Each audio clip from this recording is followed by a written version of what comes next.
जिन लोगों ने, जिस एजेंसी ने ये पैसा पकड़ा है, जीएसटी की इंटेलिजेंस एजेंसी ने, उनके अधिकारी कोर्ट में ये स्टेटमेंट देते हैं कि ये जो पैसा है, ये पैसा पीयूष गोयल के बिजनेस का टर्नओवर है, उसने जीएसटी की चोरी की, वो 50 करोड़ रुपए जमा करके छूट जाएगा। ये झूठ राजनीतिक दृष्टि से किसी एक पार्टी को, समाजवादी पार्टी को बदनाम करने के लिए किया। नमस्कार, स्वागत है आपका हिंद वॉइस में। लेकर आया हूं आपका अपना कार्यक्रम अशोक वानखेड़े बोलता है। अशोक वानखेड़े बोलता है तो फिर अशोक वानखेड़े तोलता है, और इस बार तुलेंगे दो लोग, देश के प्रधानमंत्री नरेंद्र मोदी और उत्तर प्रदेश के मुख्यमंत्री योगी आदित्यनाथ। ये इसलिए तुलेंगे क्योंकि राजनीति में झूठ बोलना नेता शायद अपना अधिकार समझता हो, लेकिन संविधान के पद पर जब आप बैठते हो, चाहे देश के प्रधानमंत्री हो या किसी सूबे के मुख्यमंत्री हो, तो उस पद की गरिमा को देखते हुए जब भी आप बात करोगे तो आपको तथ्यात्मक बातें करनी होती है। क्योंकि वर्तमान में जो रैलीज संबोधित हो रही है, वहां पे प्रधानमंत्री के तौर पे जा रहे हैं, ना कि स्टार प्रचारक के तौर पे, क्योंकि अभी चुनाव की घोषणा नहीं हुई और आचार संहिता लागू नहीं हुई, और मुख्यमंत्री तमाम प्रोटोकॉल के साथ मुख्यमंत्री की हैसियत से ही बात करते हैं।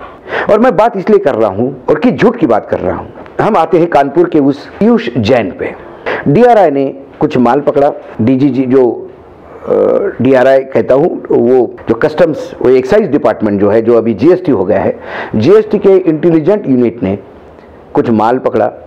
वो माल का ट्रेस करते हुए वो पीयूष जैन तक आ गए। पीयूष जैन के यहाँ रेड हुई, उसके यहाँ बहुत सारा कैश मिला। और पीयूष जैन क्या करते थे, तो ये पूछते नहीं, उनका धंधा था इत्र बनाने का, और इत्र वो सभी को सप्लाई करते हैं। वैसे इत्र का उनका सबसे बड़ा क्लाइंट शिखर गुटखा पान मसाले वाला था। तो ये अग्रवाल साहब को वेंडर थे। तो अग्रवाल साहब को ये माल सप्लाई करते थे, और उनकी और अग्रवाल साहब की बहुत अच्छी दोस्ती थी। क्योंकि कोई भी वेंडर जो होता है, सप्लायर, वो अपने प्रिंसिपल के पास बहुत अच्छा काम, उसका रिलेशन होते हैं। पीयूष जैन की अपनी वजूद कुछ नहीं था, लेकिन उसका संबंध बड़े लोगों से था। इसीलिए लोग कहते हैं कि पीयूष जैन जो है वो बहुत ही सिंपल जिंदगी जीता था, स्कूटर पे घूमता था, बसों में घूमता था। लेकिन जब इंटेलिजेंस, जीएसटी के इंटेलिजेंट यूनिट ने छापे मारे, तो जो मंजर देखा वो देश के सभी लोगों ने देखा। वो फोटोग्राफ और वीडियो शायद ही किसी ने नहीं देखा, ऐसा कोई दर्शक नहीं हो सकता। और इतना सारा पैसा मिलते से ही भारतीय जनता पार्टी ने इसको राजनीतिक रूप से भुनाना शुरू किया।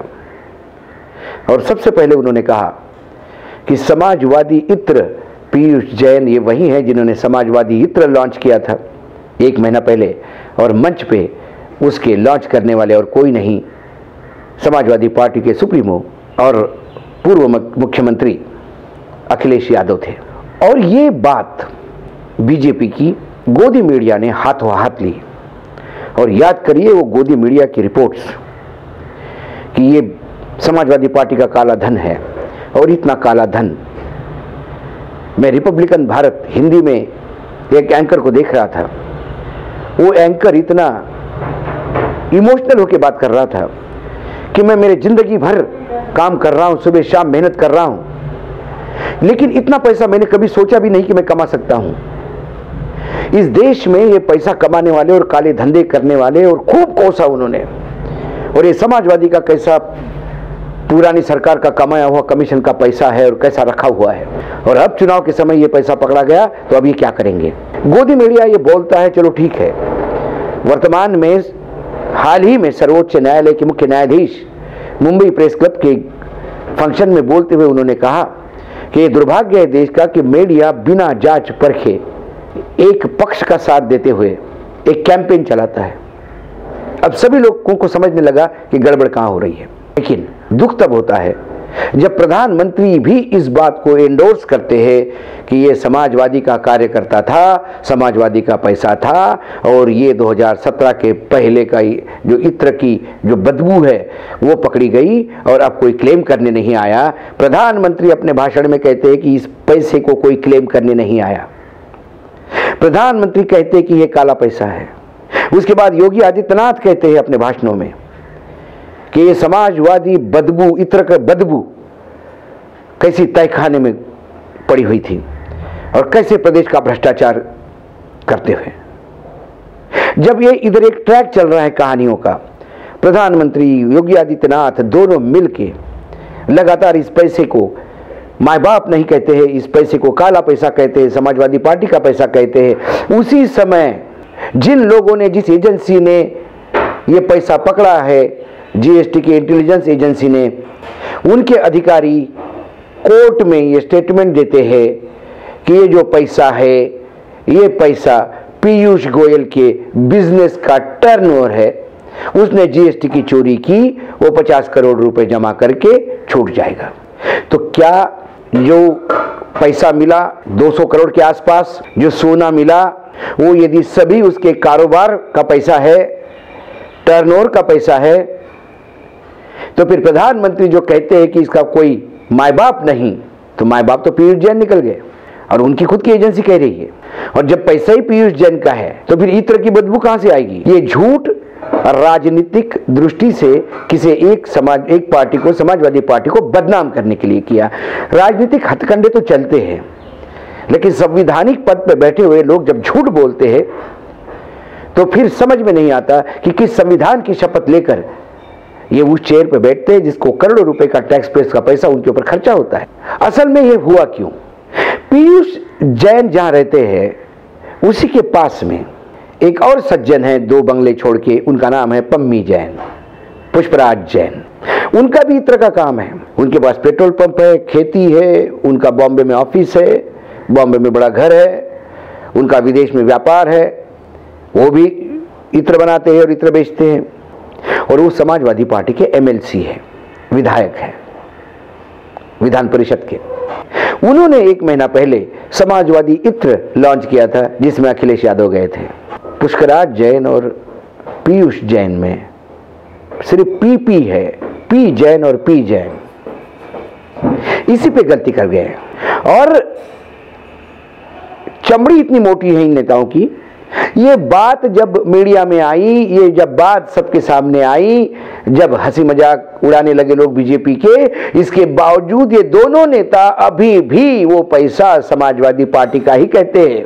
रिपब्लिकन भारत मौन है इस कहानी पे, क्योंकि उनको दूसरी कहानी मिल गई कि मोदी के रैली में कानपुर में समाजवादी पार्टी दंगा करने का षड्यंत्र कर रही थी। अब ये पैसा जब इंटेलिजेंस एजेंसियां कह रही है कि पीयूष जैन का ही है, तो इस पे कोई खबर देने को कोई गोदी मीडिया तैयार नहीं है, क्योंकि खुद के मुंह काला हो जाता है तो बताएगा कौन। मैं जिस प्लेटफॉर्म पे था, मैं पहले दिन से कह रहा था कि ये पैसा पीयूष जैन का भी नहीं है, ये पैसा शिखर घोटके वाले का है जो पीयूष जैन के यहाँ रखा हुआ था।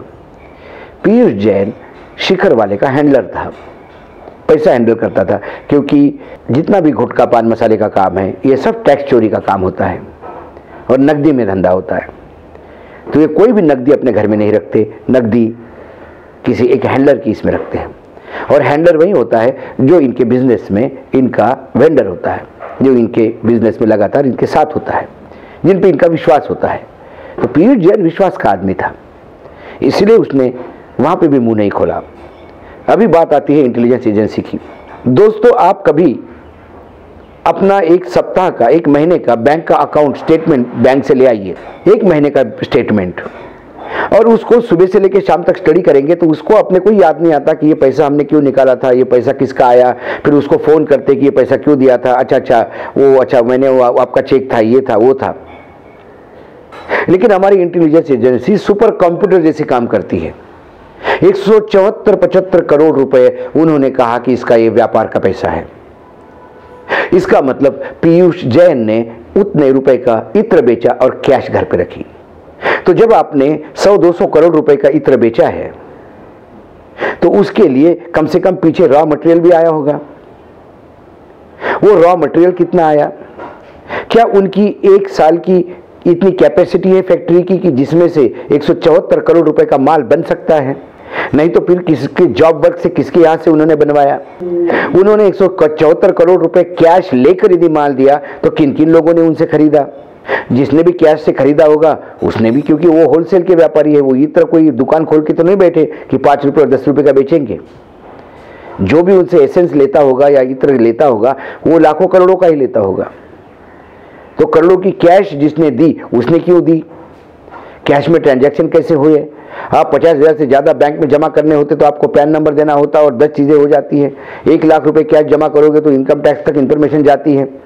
इस पूरे कांड में अभी तक इनकम टैक्स का इन्वॉल्वमेंट नहीं है, इतने कैश के ऊपर भी। ये मायने आप समझ जाइए। ये सब लिपापोती इसलिए हुई कि सारे गुटखे वालों के तार गुजरात से जुड़े हुए हैं। गुटखे के धंधे में, पान मसाले के धंधे में जब तक केंद्र की सरकार के साथ आपके संबंध न हो आप काम नहीं कर सकते हो। चाहे यूपीए की सरकार हो, चाहे एनडीए की सरकार हो, चाहे राजीव गांधी की सरकार हो, चाहे सोनिया गांधी की सरकार हो, चाहे अटल जी की सरकार हो, चाहे मोदी जी की सरकार हो। गुटखे वाले जो भी केंद्र में आता है उन्हें अपना बाप मानकर उसके चरणों में चंदा चढ़ाकर काम करते हैं। जब नंबर 2 के कमाई में प्रॉफिट शेयर होता है तो फिर ये एजेंसियों का प्रकोप शेयर के एक पार्टी पे क्यों, दूसरे पार्टी पे क्यों नहीं। इसलिए इतना बड़ा कैश जस्टिफाई भी हो गया, एक दिन के अंदर जस्टिफाई हो गया, सारा रिकॉर्ड चेक हुआ और कंफर्म हो गया कि ये पीयूष जैन का पैसा है। पीयूष जैन का पैसा वापस मिल जाएगा, 50 करोड़ की उनको ड्यूटी भरनी पड़ेगी पेनल्टी के साथ और मामला रफा दफा हो जाएगा।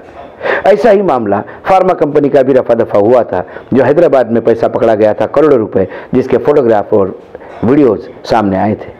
जब वीडियोज और फोटोग्राफ सामने आते हैं तो समाजवादी पार्टी के नाम से बिल फाड़ा गया, उनको बदनाम किया गया और वो बदनामी का दौर लगातार व्हाट्सएप मीडिया पे अभी भी चल रहा है, व्हाट्सएप यूनिवर्सिटी में। लेकिन वस्तुस्थिति क्या है और फैक्ट्स क्या है, सच्चाई क्या है, ये आप तक लाना ही हमारा काम है। इसलिए आज हिंद वॉइस के द्वारा मैं आपके सामने ये सच्चाई रख रहा हूँ। तो कुल मिला के हम किसी और के लिए गड्ढा खोदने गए थे, खुद ही गड्ढे में गिर गए, ऐसा कह सकते हैं। शेक्सपियर ने एक नाटक लिखा था कॉमेडी ऑफ एरर, जिसके ऊपर हिंदी में एक फिल्म बनी थी अंगूर। गुलजार साहब ने उसको अडॉप्ट किया था और संवाद लिखे थे। संजीव कुमार, देवेंद्र वर्मा जैसे बेहतरीन एक्टर्स ने उसमें काम किया था। जुड़वा भाइयों की, 2 नौकर जुड़वा भाई और मालक जुड़वा भाई जब होते हैं तो कैसी गलत फहमियाँ होती हैं।